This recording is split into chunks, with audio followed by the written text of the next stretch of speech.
You know when you're stuck between two good things and you can't decide which one to pick? Today we're going to talk about if the Evertune bridge is right for you. Now you might be wondering if you play metal or rock or maybe even jazz, if the Evertune bridge or if the fixed bridge is right for you. So this video is not going to be a comparison of the guitars or a review of these guitars shown. This is just talking about the bridge system. Also, I'll be showcasing 7 strings because the 7th string really exaggerates the benefits and drawbacks of each bridge system. So first, let's talk about the fixed bridge system.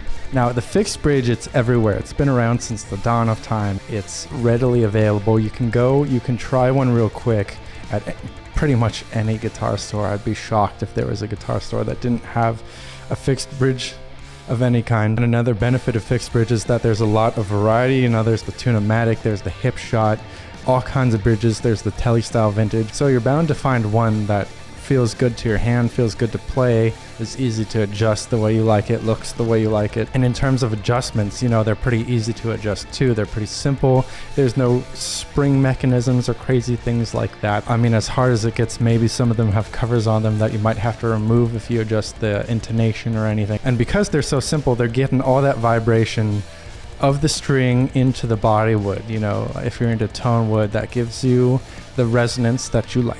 Okay, now what's the deal? What are the cons of this? This sounds pretty good. Let's get the first con out of the way. Since you're here, we're thinking about Evertune, the lowest string, especially on 7 strings, extended range guitars. The problem is pitch drift. You know, if you hit the string too hard, it goes a little sharp for that initial attack.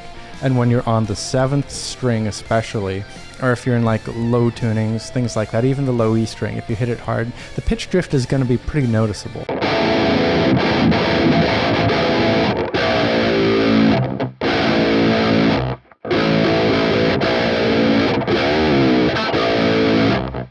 Also, because the fixed bridge is just a bridge, there's no special bells or whistles or anything like that. There's no locking nut, there's nothing else to save you. You need to have a good nut on your guitar so that the strings don't bind, so that you stay in tune. It might benefit you to have locking tuners. And this last part might be a nitpick, but you do need special tools like a screwdriver, Allen keys, but you will need those if you need to do adjustments. Because you're doing these adjustments so infrequently, you might lose the special angled screwdriver. Like see on this bridge, for example, the screws are on the inside, like towards the pickups. So it's actually pretty difficult to get to the intonation adjustment on this, like kind of Gibson style tune-o-matic bridge. And there's a different tool pretty much for each thing. Like the height adjustment is a flathead. Each intonation is a Phillips. You need a tiny little Allen key to unlock the posts so you can move it up and down. So that's 3 tools right there. All right, let's talk about the Evertune now. Okay, so the Evertune, what's the deal? Does it stay in tune? Yes, it does. It works pretty well. It's a mechanical system, so it's not magic. It's not going to keep your strings in tune forever and ever. You will have to tune. It does drift out of tune a little bit, but it does stay in tune for like a song, a session, maybe 2 sessions, several days, several weeks. So it works. It's pretty sweet. And as such, it's pretty good for recording. If you're playing chords and you need things to be harmonically stable, if you're playing with a lot of distortion, if you're playing heavy metal, it works. It keeps things in tune. You don't get any of that pitch drift I was talking about, like on the low strings.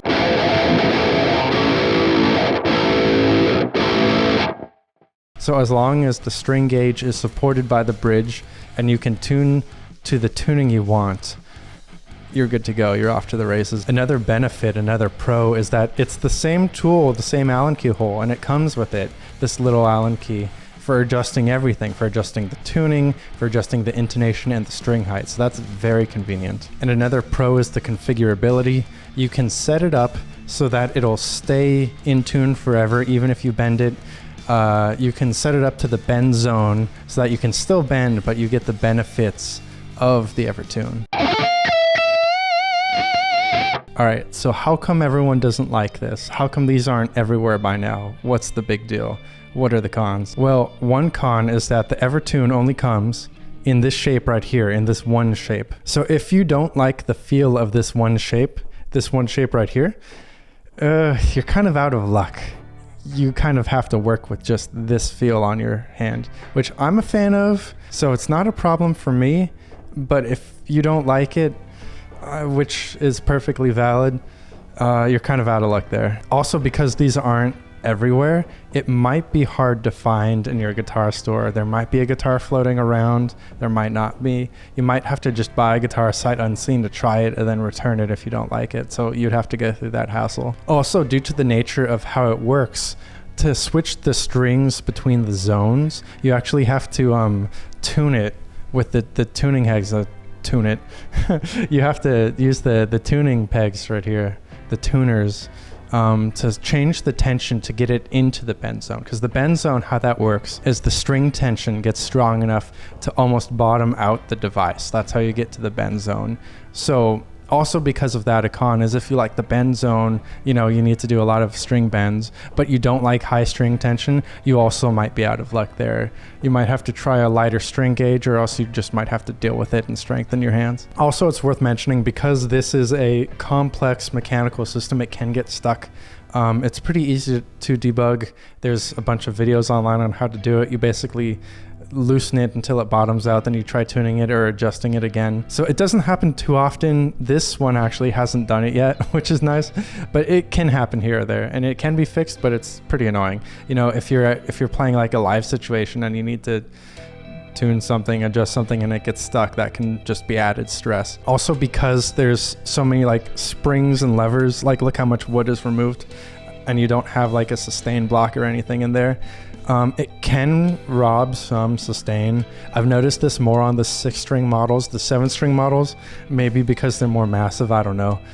They usually don't have that kind of problem. Also, one more con, even though it's really convenient that it's the same tool for every adjustment, you still need that tool. So if you need to tune real quick, you still need to fish this Allen key thing out of your pocket. And if you drop it on stage and the stage is dark and you lose it, then you just can't tune, which is unfortunate. And so what would I recommend? Well, I do a lot of recording. I like having things in tune. I like staying in the flow. So I do prefer the Evertune. It doesn't pitch drift. I'm dealing with the higher string tension.